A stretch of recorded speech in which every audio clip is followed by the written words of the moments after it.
کا کوئی پیر یا مرشد وفات کر جاتا ہے اور وہ شخص جو ہے، وہ سالک جو ہے، وہ مرید جو ہے، وہ اپنی روحانی ترقی کے لیے ان کی قبر پہ جا کر صاحب قبر سے فیض حاصل کرنا چاہتا ہے، تو آیا یہ جائز ہے یا نہیں؟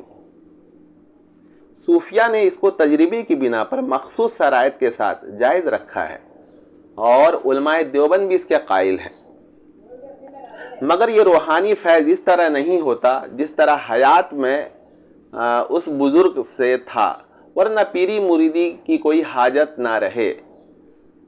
مطلب کچھ لوگ یہ نہ سمجھ لیں کہ بھائی اب یہ تو صاحب قبر جو ہے یہ بہت پہنچے ہوئے بزرگ تھے، تو بس انہی سے جو ہے مرید ہو جائے اور ہماری روحانی تک انہی سے واپس ہو جائے۔ ایسا نہیں ہو سکتا، آپ کو زندہ شیخ پکڑنے کی ضرورت ہے، ان سے فیض حاصل ہوگا، یہ اور بات ہے۔